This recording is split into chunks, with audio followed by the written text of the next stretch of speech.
I mean, Yeah, go ahead. Fozzie is fucking awful. Like Oh, that, yeah, it's cancer. their solution to they identified the Hello! problem of yes. Hello, people. Don Oh, I and got Kurt were bored. having discussions long We're having before a we great even started. discussion. What's up, Great everybody? discussions. What's up, everybody? Welcome to Theta Thursday on this fine evening of May the 4th.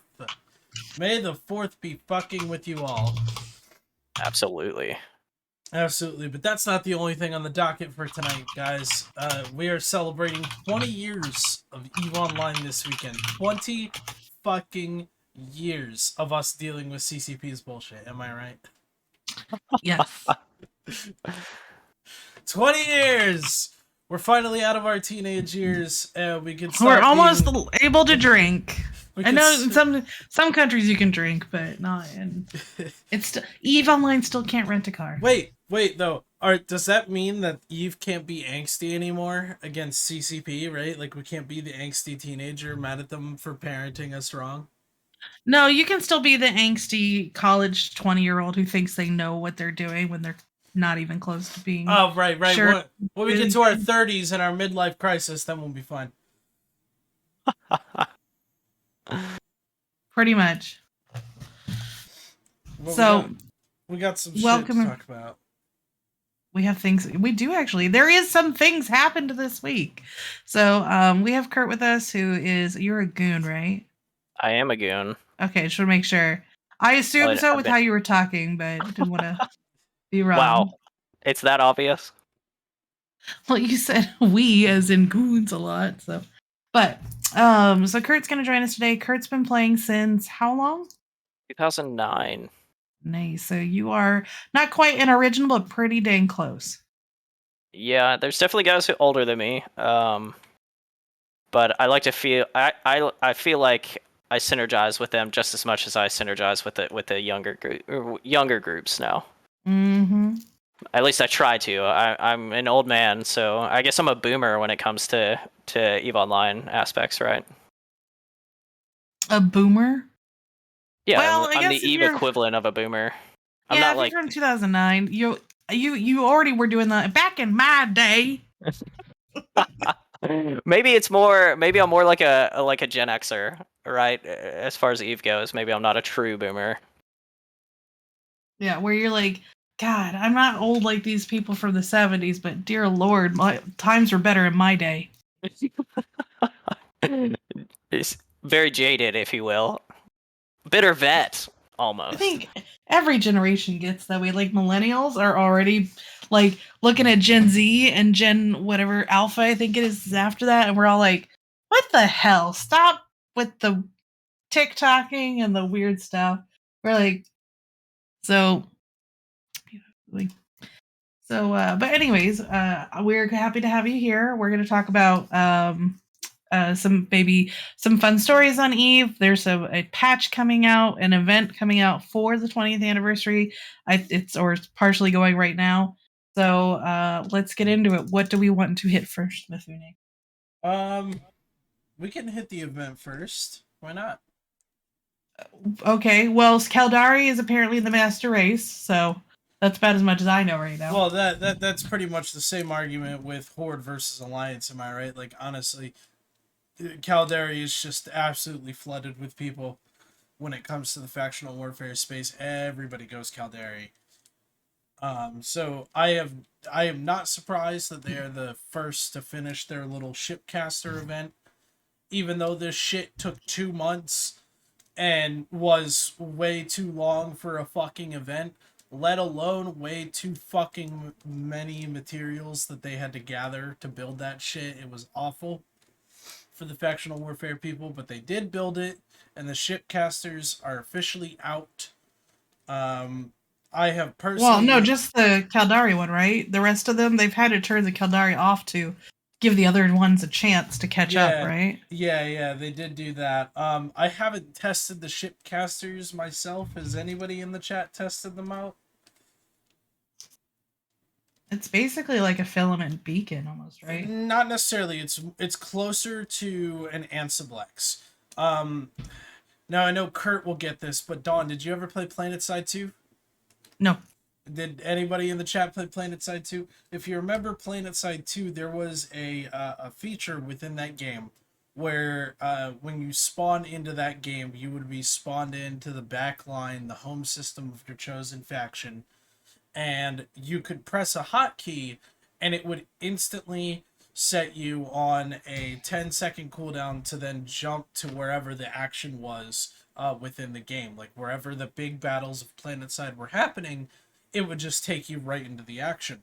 The shipcasters work in a very, very similar way. It's a giant Ansiblex gate where players can go from the back lines and branch out to the front lines of wherever factional warfare is taking place.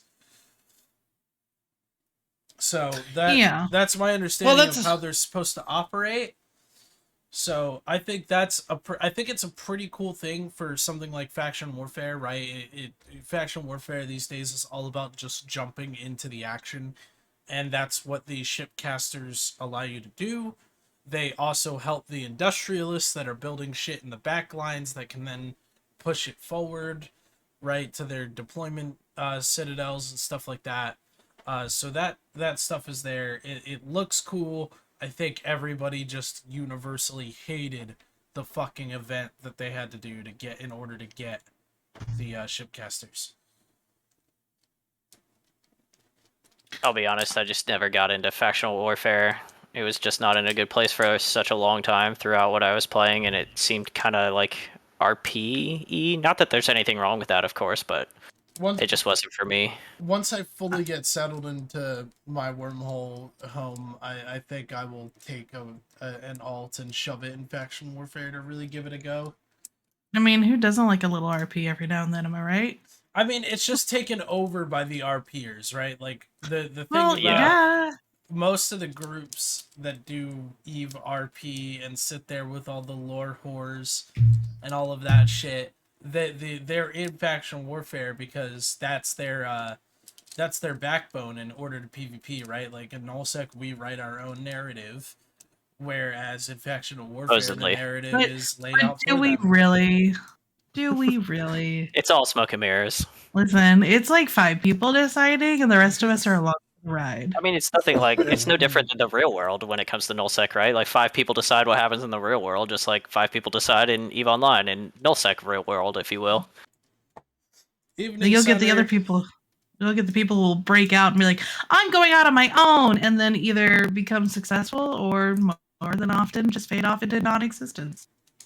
Or the 5 people that don't like that person broke out on their own band together and then squash them like a bug. That's typically what I've found to be what happens.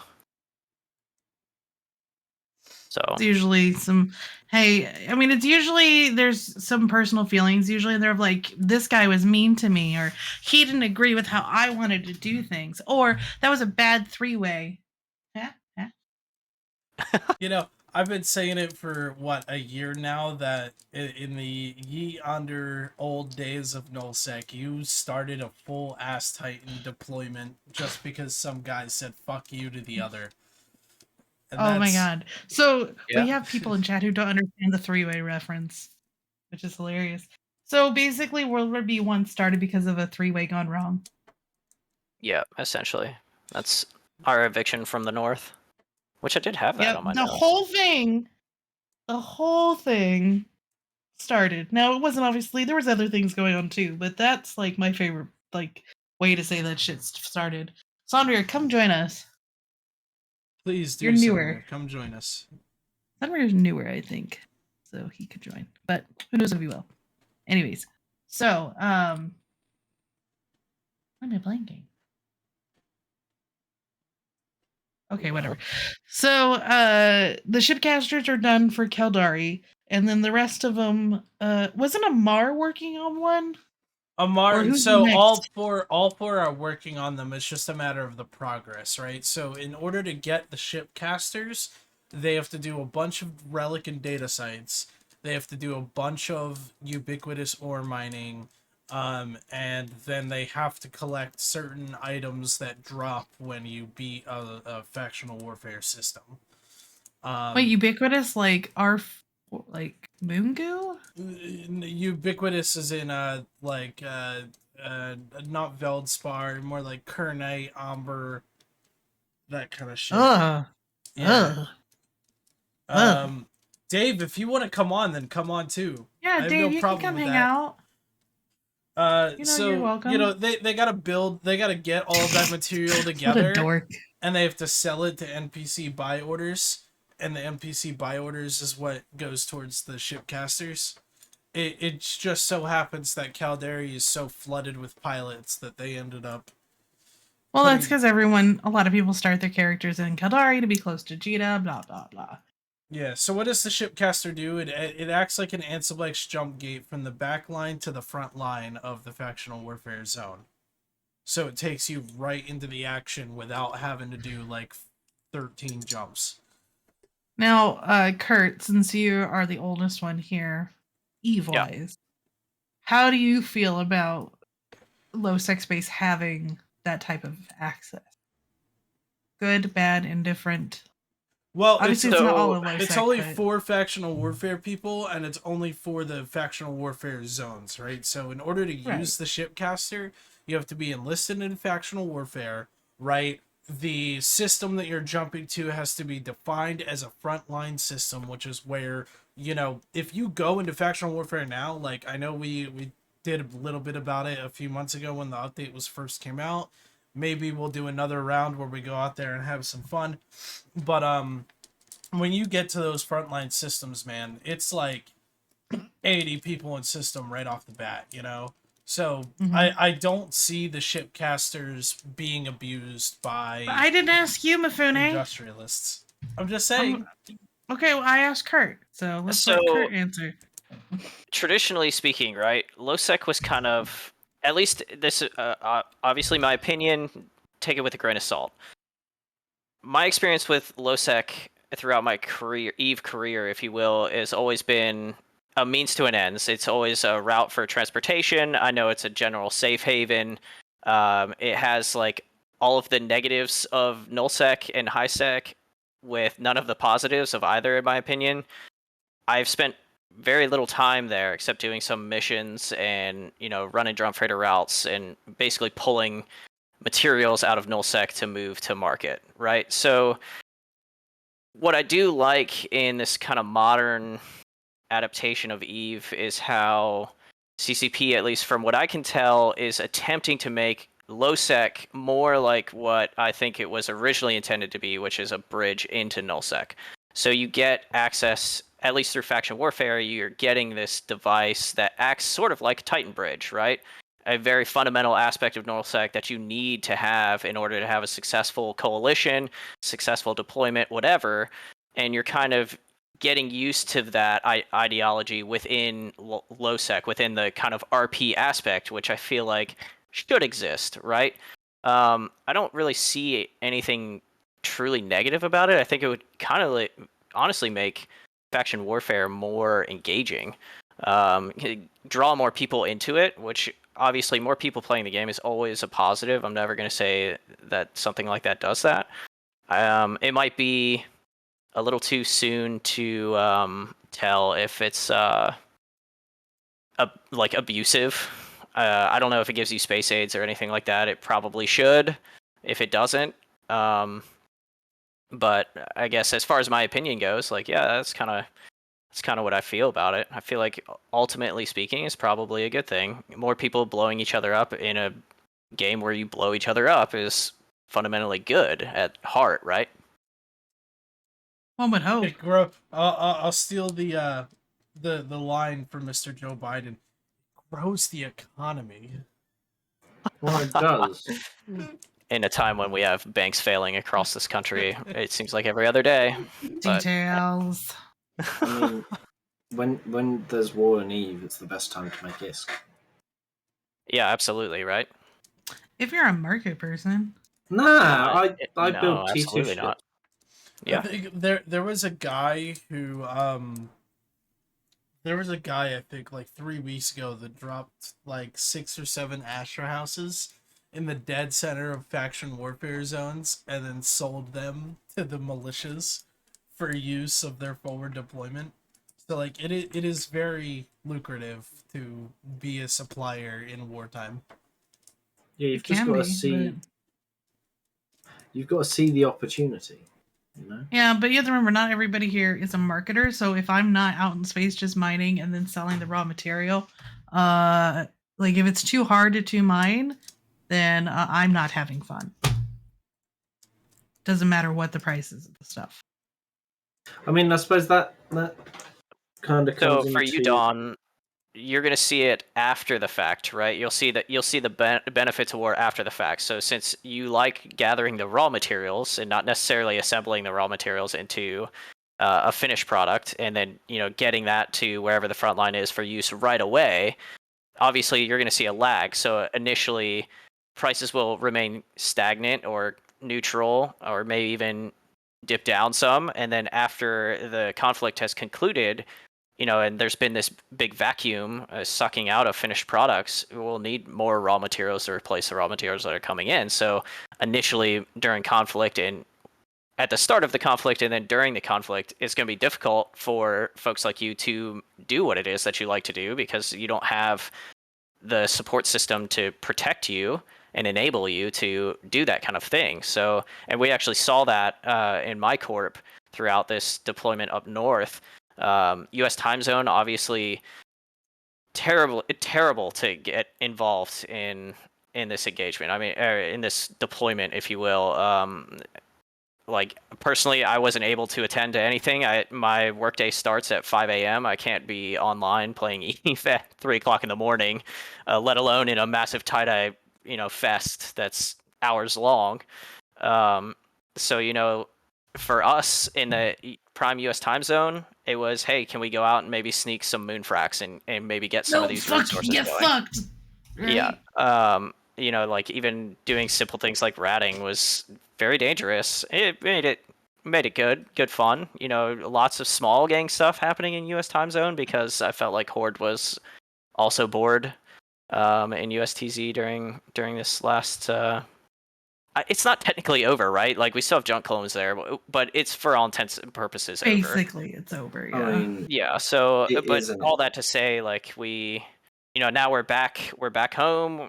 The Beehive is going. We have plenty of people setting just gate camps throughout Delve. It's a lot calmer throughout the entire region that I live in, and we killed a R64 moon in right at 2 hours last night. I mean, or yesterday, yeah.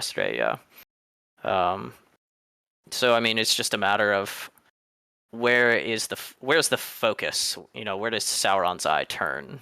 I guess it's kind of my loader reference, even though it's Star Wars. I don't know what the Star Wars equivalent would be. Like what would that be? I'm sorry, don't hate me. I'm not the best nerd in the world. Palpatine spy? I don't know. Do they? Yeah, I tried. I The was Force thinking, watching you? Yeah, like Like a like creep? Yoda, like talking in your ear or something when you're training. I don't know. Like I tried, guys. Like I'm not the best. So yeah, I did, Laszlo. I did see that BR from Sniper Eagle. That seemed like it was a good one. Listen, I It took a nap was. once. Is the Tengu's gonna be something new? So no, that's our use squad. They've been running it for a while. It's like sorry for my creaky chair. It's Yeah, like just don't move, Dave. Yeah. It's like the one that I have had for ASCII and Whelp Squad, except they don't do their ones don't do the Blopsy in as much. So they were there because they were out on a roam anyway. We reshipped our main fleet that's meant to do something up north and hop through a wormhole. Really, it was just for the bands. Shines went over there in the Ikatersas, and then we went, oh look, there's a iHub here. May as well. Shines pointed, then realised it was for an iHub and a jump bridge and a keep star, so we're like, yeah, let's go for it. NC only had a Hurricane Fleet issue fleet defending, then Horde rocked up in a 200-man Sleipnir fleet, which got eaten alive quite a bit. As it does. Yeah, they had autocannons, so if they wanted to, they could probably have screwed our Kiki fleet. But I hear the FCs of that Kiki fleet were amazing. Not self-flagellation at all. But yeah, no, they kind of went running home, tail between their legs, losing an eye hub and a jump push. Well, they didn't really go running home; they were already home. Yeah, I See- mean, we went into their space and kind of kicked their shit in and then left. What Reminds me of is- the old days of doing it to test. What is the viability of ever breaking into the drawn lands? Is that like, is it ever going to happen? But like, why would you go there? Like, why would we want to do that? Because they 'Cause did it it's- to our space. It's Go run like their the, shit. it's the final hurdle sort of thing, you know. It's like It's- that. It's that white whale. You're just never gonna get it. The only way to get the drone lands to fall is to have them hate each other and break themselves apart. I mean, it's certain necessarily parts of agree with that. drones. Certain parts of drones you can get into and take out, like we did with the Spire years ago. It just requires the enemy to do a dumb, and us to have all of our ducks in a row and go through some really annoying, like moving situations because it's very difficult to get to. I mean, so back in the day, I was a renner in Brick Squad, living out in Malpais and Kavala Expanse, right? So it fell then. It's just a matter of I guess determination and willpower, as is anything else in life. But ultimately speaking, what's the strategic value of going to drone lands for goons, at least, right? Or for the Imperium in general? What's the value in doing that? See, that's It's not like we want the space, so that's the other thing. Unlike what they did to us, they did it over a bit of a hate boner. yeah. Who doesn't why like would a good hate boner? why would we want to go through all that hassle? Also, as we proved, the defenders, if you're backed into a corner, will stand and fight. Where do they have to go if they don't stand and fight? Yeah, it's the same concept for them. I mean, Cobalt Edge is literally on an island. Really, once you get past like Ethereum Reach, and I'm gonna embarrass myself here in a sec, but I would say really Ethereum is probably like the closest, maybe Geminate a little bit, where you can kind of probe and be safe. If you're just trying to do like some nuance, like I'm gonna go stand on your beach kind of thing. But after that, like, there's no real way. If you look at the AU distance, or the light year distance to get from low-sec in that region to in the nearby regions to get into those null-sec regions, it's Oh just no, you have to take a gate. I know. Like it's the only way in is. impossible, honestly. That's why I was like asking. Like it's I don't- no different. It's no different than what it is for us in Delve, right? Like, yeah, you can get into NPC Delve, but you still have to take the risk and come in, one SMEB area with your short range stuff. Like it's just as hard, just on a smaller scale. Whereas the Northeast is the same concept on a much grander scale.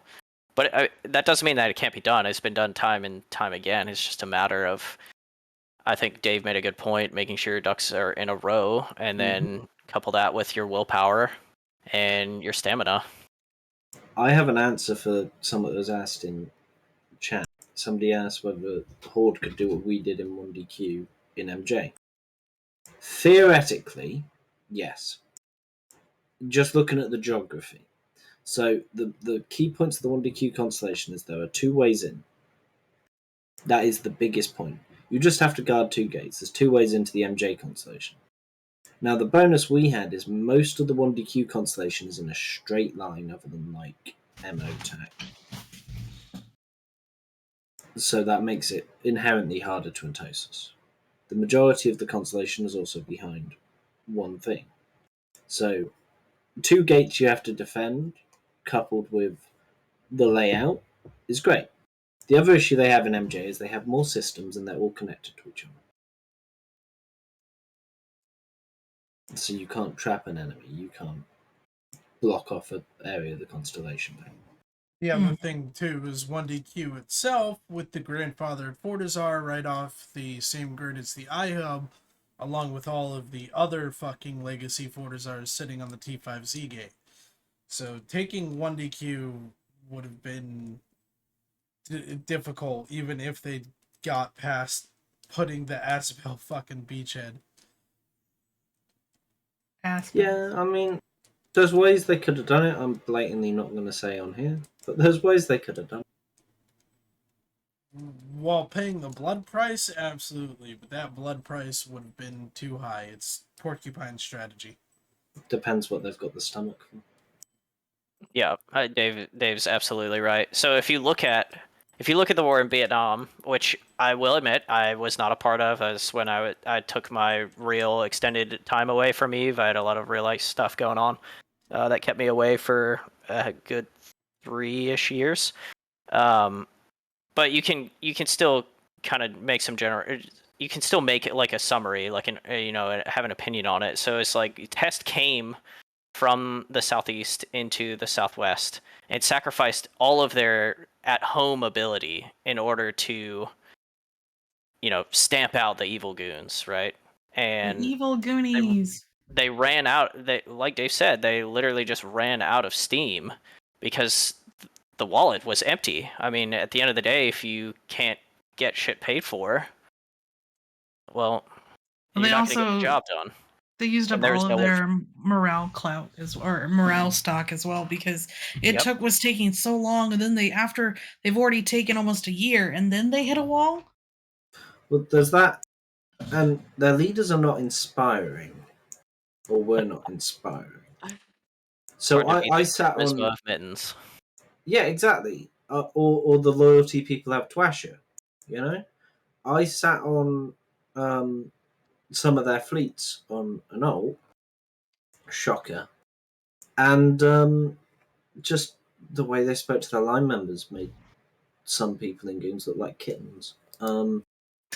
And some of their meetings that they had, like the town halls they call them, like just I wouldn't want to fight for any of them. So how do you keep your line members going if you're not being inspiring, being a person they want to follow, and keeping that morale up? Especially some people don't need that, but yeah. Well, especially after getting brick walled in one constellation by people that you've been being told for the better part of a year will fall, are weak, their members are leaving, they're falling apart, yada yada yada, but they're not showing any signs of doing that. Mm-hmm. Like, the lies became obvious. Yeah. The smoke in the mirrors somehow disappeared, and we were able to see. Everyone was able to see through the fog. Well, yeah, and gotta keep the charade up, man. I mean, it's a political game just as much as it is a combat game. Yeah, and it wasn't just spin that they were lying. There were literal times where I sat there and heard them go, "Oh, they've got like 5 full fleets when we had like 2."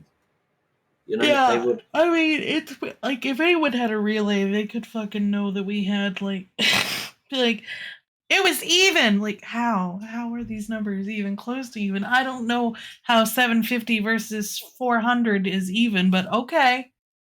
Well, it's like they were losing when they had more anyway. So USTZ, we were constantly beating them when they had capital superiority and 2 times our numbers with just the same combination over and over again. We were doing a one-trick pony every night, and it was working. So, shifting gears a little bit, because the other thing that got announced that I'm kind of wondering what you guys think of T2 capitals. We're finally going to be getting them, it sounds like. Yeah. Thoughts, opinions? I would just like to say that is the 7th and final tick box of last year's CSM campaign that I suggested. Almost everything I had said during my CSM campaign came to fruition.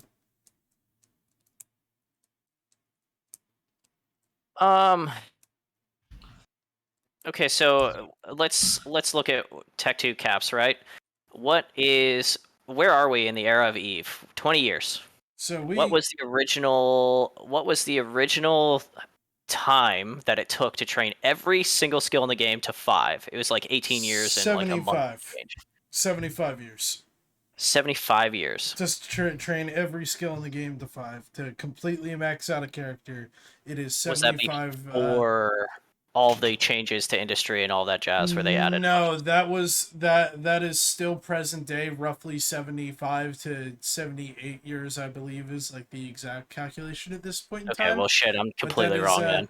That is without calculating skill injectors. Yeah. Mifune, imprints. Where are you getting Evemon. 75? Evemon. It says if you never remap, it takes 28. Does it? Yeah. Oh, okay, then I'm way off.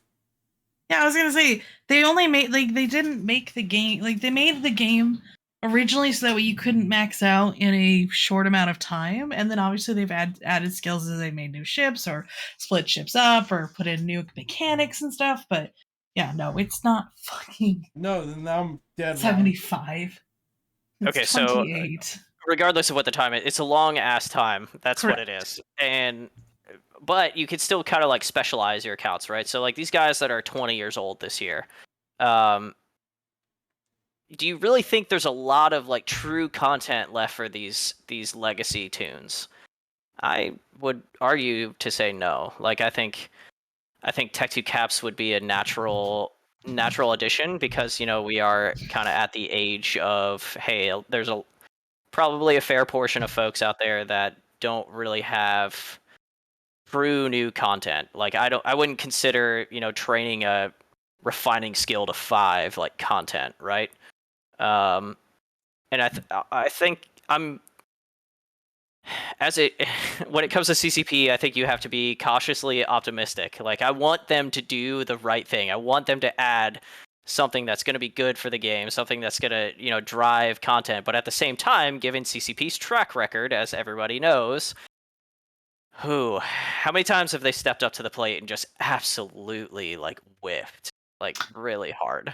Usually they have to just make up for it later with the whoopsies. Right, and it's like I love EVE Online. It's been a huge part of my life. I've made, you know, it's countless friends. I've met some of my best friends on EVE, and I just I refuse to give up on the game, and I refuse to give up on CCP, and I continue to give them. I'm like, I don't want to say I'm like simping on CCP. You are the sunken cost fallacy. I swear to God, like if I just keep giving them $1 more, eventually they will do right. One more day. If I just give them another Hulk alt, they will figure it out. I swear. Like someday.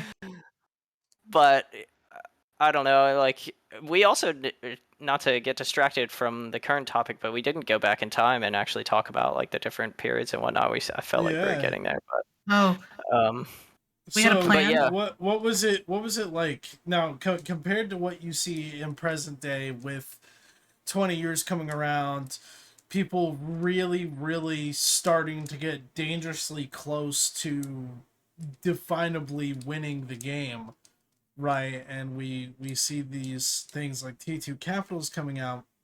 What was your day-to-day like back in 2009, 2010? Oh, okay. So I was a high sec Care Bear. I was figuring out how to run level 4 missions in my Drake. And this was like right after wormholes got added, and so wormhole diving was pretty popular I was in my corp was literally called Rock Grinders. We were obsessed with mining and running missions. There's some members in prominent positions within the CFC that I've been playing with since those corp times, and we were like terrified to jump freighters for the first time. I'll never forget that when we made the first like dive into nullsec and brick squad living in drone lands, and you know, folks scared to undock a jump freighter in the sense of trying to you know, just learn how to use one. That's where I learned how to kind of like run a bomber fleet and use bombs and all that kind of jazz. But for like a day-to-day thing, like it kind of evolved, right? Like we started we started, or I guess I started, like I said, mission running, mining rocks in cruisers, mining rocks with battleships and dreads in high sec, and hauling in the old Caldari haulers of old, the Tech 1 ones, and then progressing, very much progressing. And I felt like I progressed a lot more before I became a null bear. Whereas now I'm kind of set in my ways. I like doing certain aspects of the game instead of kind of reaching out and doing different things. I feel like for me, I went from how can I learn the mechanics of the game? How can I, delve into different aspects of the game to, hey, how can I like create relationships with these people that I've spent so much time with? How can I, get to know as many different people within the Imperium as I can, and elsewhere. There's a lot of guys that have gone on to different organizations, and I like to try to keep those relationships. I feel like this is a very social game. Like you have to have some kind of social charisma, I guess, in order to play Eve successfully. At least in my opinion. But like, to go from the old style high sec bear life and then transition into the null bear life, it was totally wild, especially with the additions to the game without over the course of its lifetime. I saw what peak Eve what it looked like during Dominion Sov, running a 40 pos empire and mining moons with bosses, where it was just like automatic. There wasn't two steps to the same thing. It was, you just let it do its thing. It's very passive, and running bomber fleets to go grind down Dickstar posses, and seeing the first true super fights that was just enshrined within the game now, and then the transition to Fozzy-Sov as an answer to things like, hey, we laid a station egg. I don't know if many people here even know what that is. And now it's just a permanent structure in the game, and it's all you do is flip the flag. If you the mechanic of structures in nullsec went from, hey, this is a physical structure that we built that's destructible, all the way to and that's the way it is now versus the way that it was with just flag capture. And I'm not sure if anybody knows, like the Halloween War, we trapped all of the Russians' assets like in some back-end system in like Innsmother or the Spire or something, and then after the addition of Fozzy-Sov and structures, CCP just deleted it from the game. So like they lost trillions of is. Nobody knows what the true value was outside of those organizations. And then we went from the first like real, how can you describe it, just destruction of supers. Like there was this influx of supers that were really, really hard to make like they are now. That's the way supers used to be. They used to take a long time. It was a big effort, a big group effort to make a super, and it was a big deal when you put them on grid. To CCP saying, "Oh wow, we look at what this generated for the game. How can we change that?" And I think that's how we went into the era of abundance, where O'Rourke went from being a booster boat, kind of like an FC ship for mining, with some ability to mine on its own. And be very proficient at it, to, hey, just screw all of the whole aspect of mining in general, to you just need to get in your super. And this whole mentality of Eve is meant to be played in a super. You rat in a super, you mine in a super, you only do combat in supers, and it just like made the game so very bland. Couple that with terrible mechanics of Fozzy-Sov, and it was like just, it took all of the lust and lore and shine, I think, from the high end aspects of Eve. And I mean high end, like people have been playing for 10 years at the time and invested all this time to get into their super, and they covet it and cherish it and protect it, to, oh, it's just willy-nilly, we'll just drop 1,000 dreads here, and they'll be replaced by the end of the month. Like that's. Dawn and I were talking about this prior to the show starting, and I think was gonna say we have very different opinions on it. But yes, go ahead. I mean, you made a great point. Like, you open Pandora's box, right? And how do you shut that now? And then I think CCP is in the position of shit. What did we do? We had all of these. We had a very diverse group. There's a lot of young people, at least in the CFC and the Imperium. There's a lot of young people mixed in with a lot of older players. And when I say people, I'm talking about players, like new players mixed in with older players. And you had like this good balance and a lot of diversity. There was a lot of different subcap fleets going out, coupled with, you know, supporting those big super fleets. And then Abundance came around, and it was just like, hey, I'm just gonna undock my 20 Rorquals, go delete this belt in 15 minutes, and turn around and I'll pump out a Nyx, you know, in the next week. And I argue that those were the best days. well, of course you would, right? Because they were fun. It was fun. If someone attacked you, you got to do like 5 people could do something to a group of like, you know, 10. And here's where I like to come in as devil's advocate, because in all honesty, I hope that the introduction of the slight power creep of T2 Titans not only solves the issue of, oh, here's someone who's been playing since 2003 and has practically won the game, and now they actually have something new to do. I think that it hopefully will solve the problem of Pandora's box, not necessarily close the Pandora's box, but at least accommodate for it, right? Because the way that I look at it, right, is that now there's in the old days, if you go back and you watch the This Is Eve video, there is a point where somebody drops an Erebus on a fleet, and you could hear the FC of that fleet screaming out, "Oh my God, is that a Titan?" Right? And that excitement, that level of that 2009 era of, oh my God, someone just dropped a fucking super onto our fight. Holy shit. Whereas those of us we're all about to die. Right. AoE AoE doomsdays were a thing. Whereas the rest of us are like, well, what the fuck, you know, if it's not 400 supers dropping on the field, then it ain't fucking shit, right? So and then you look at it too, right? Trying to think of words on how to get my point across, but with T2 camps, hopefully that will be the same thing, right? Like, holy shit, that is a T2 Titan dropping on our fleet. Like, we're all about to die, giggle, and laugh.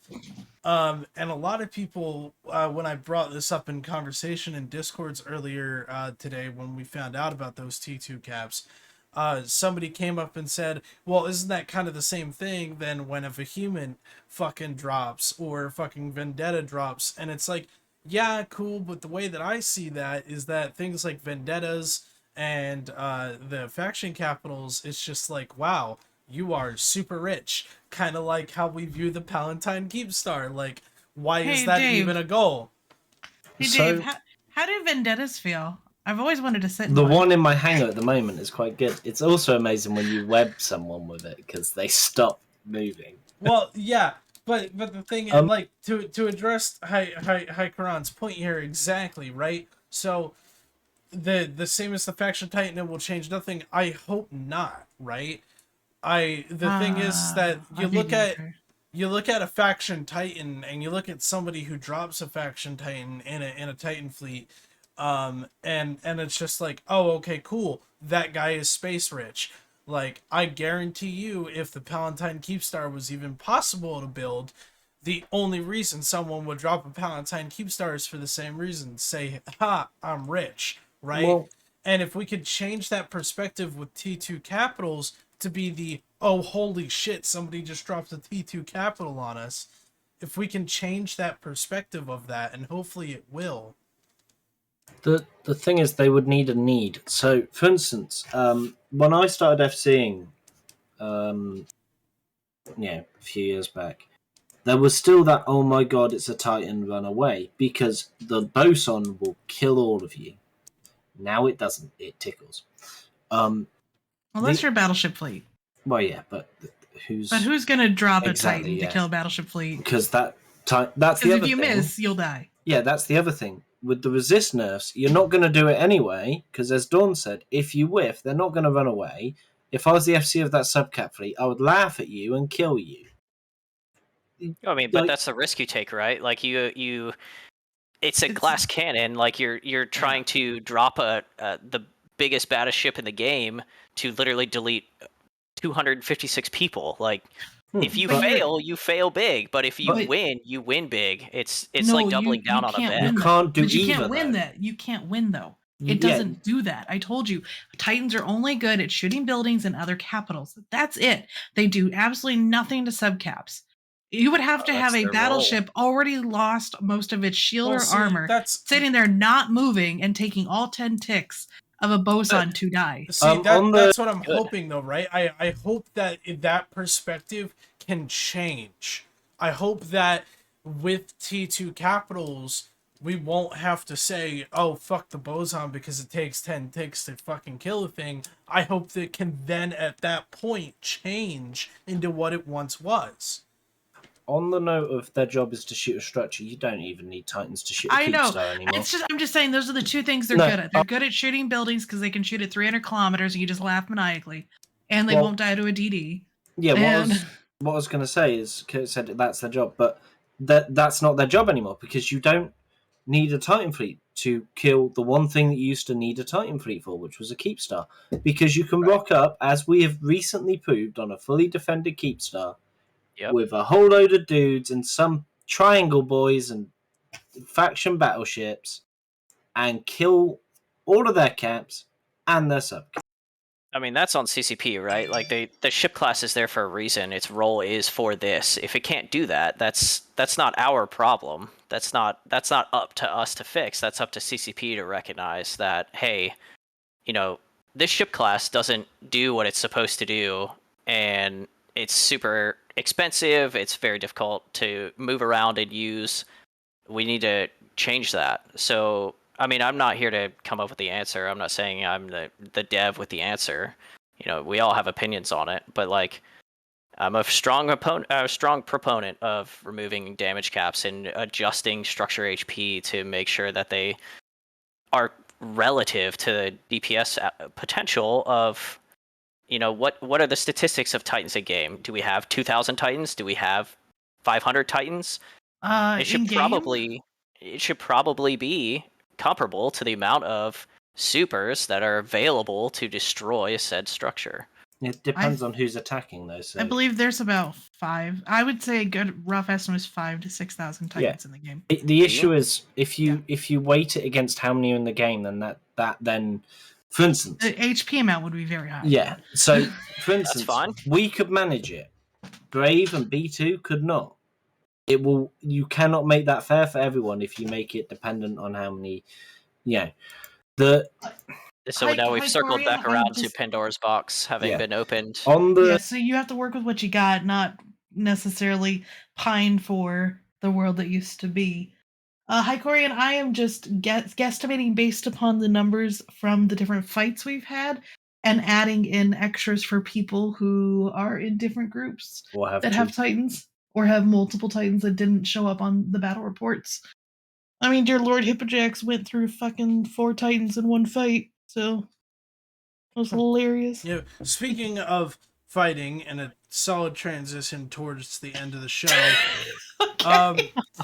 it was announced. It's already been the end. Wow. This is a bit of breaking news, but it was announced that 30 minutes ago, Fraternity and Pandemic Horde have successfully killed Brotherhood of Spacers, staging Fortizar, and Boss is officially disbanding as of tonight.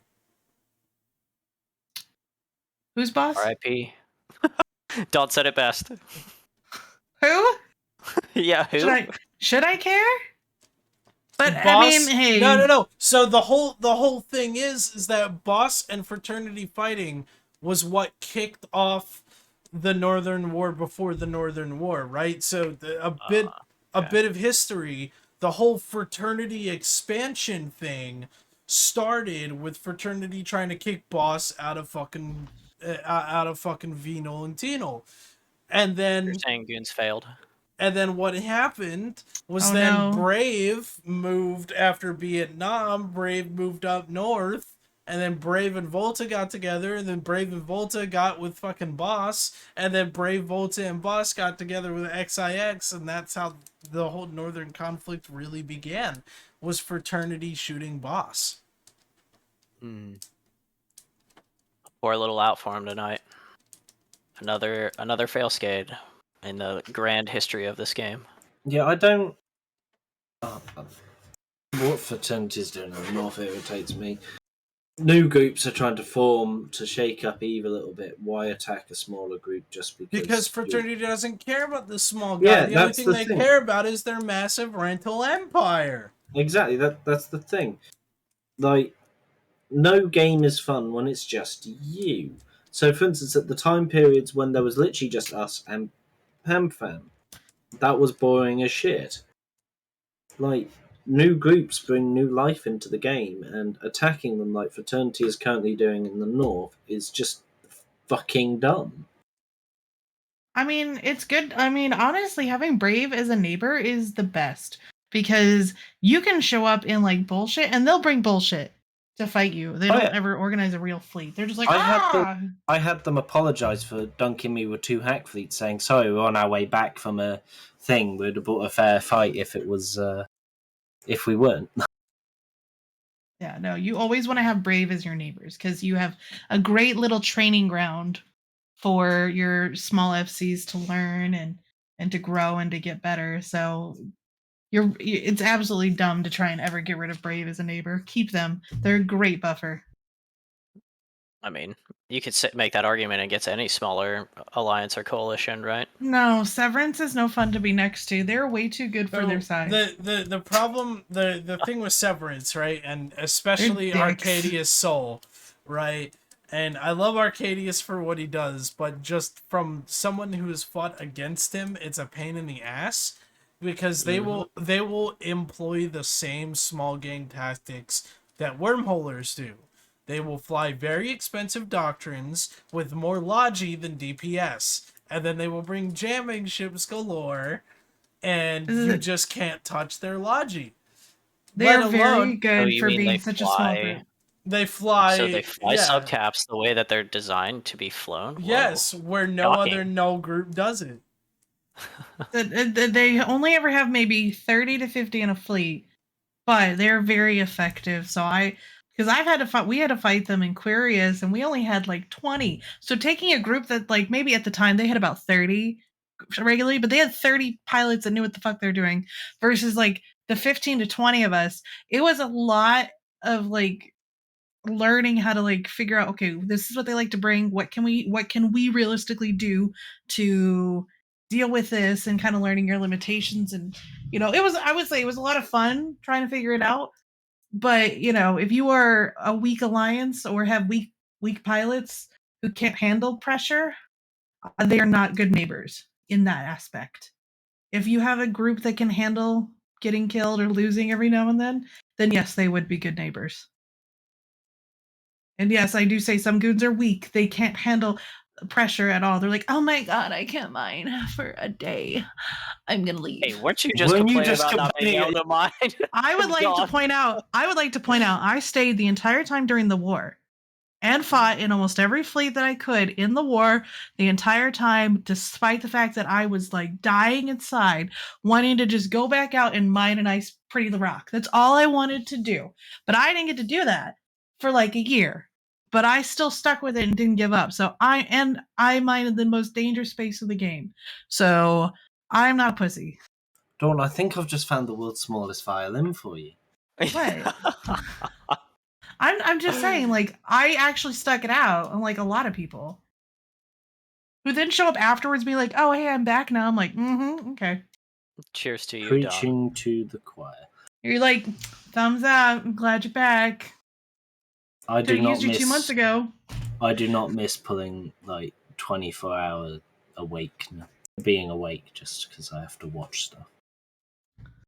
Yeah. Yeah. Next time if Wasn't that done. happens, can we just let them take it and just be like, all right, we'll just move back in once you're bored? At this point, I'll pare down. I'll sell something so I don't have to have too much to move because that was Literally. atrocious. When they retreated, I was like, right, I'm just gonna Go touch take a some nap now. grass. Gonna go sleep. So fucking true. I was We're all like, fuck this shit. I was at work and I was expected to come home from work and have to jump right into God knows what was going on. And I was like, no, I'm just gonna go to bed now. No, well, we still had tons to do after because we were like, oh, let's try and catch them, but a lot of us were like, just let them leave. Fuck. Bye. we'll clean up their shit, but we're not gonna chase them out the door. Too much effort. All right. Well, we are at the end of our show. We are. Which... Did we talk about anything we wanted to talk about? Yeah. Okay, I'd we say did. So. We had kind of some got into points. there. I'd had some talking points, but we got sidetracked from what I thought was going to be the thing. But I thought it was fantastic. I think we did a great job. Yeah. As I clap all of us on our own backs. Yay. All right. Well, I guess we will start off with final thoughts for this evening. So, Dave, what is your final thought for the evening? Stop nerfing capitals, please. I miss Titan Man. All right, Kurt. I'm cautiously optimistic about the things that are going on. So we do have I am going to FanFest for the first time. I think it's a good year to do it, and I just am very positive towards the game. I hope everyone can figure out a way to be positive towards Eve. I think that's going to be the best thing for it. FanFest is going to be fun. Showing Kurt around my town the day before is going to be fun. The day of, we get on the plane. I'm going to be dashing around Raleigh. You're not going to be missing much. No, Raleigh doesn't got too much. The two things we got around here, though, are breweries and bars. My friend, I have a pub on every corner. Yeah, Birmingham's you're the also same in the way. UK, so... Dave, I'm going to be going to England here soon. What dates? I'll be out of town. Bitch, I'm going to be in Liverpool for a day. Oh my god. What? No. I'm going on a cruise. Thankfully, that's the other end of the country. I'm starting. What the hell? We had a great time last time. I don't want to hear it. You remember the one conversation we had? All right, Dom, what's your final thought? I was super drunk, so... me? Excellent response. I was super drunk. No, so I hope everyone has a great week. I'm glad everybody showed up to our guests. Dave, you're always welcome to pop in and have a good time. Kurt, you're always welcome too. And I wish everybody a happy 20th anniversary, whether you're a new player, an old player, or a middle-aged player like Mifune and I.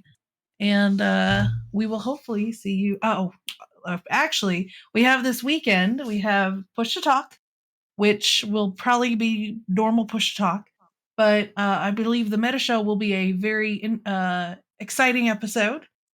So I would recommend watching this weekend. And if you guys have anything you want us to talk about on the next show, you're always welcome to reach out to Mifune or I. As always. All right, guys, have a good night. Have a night. Bye. Bye.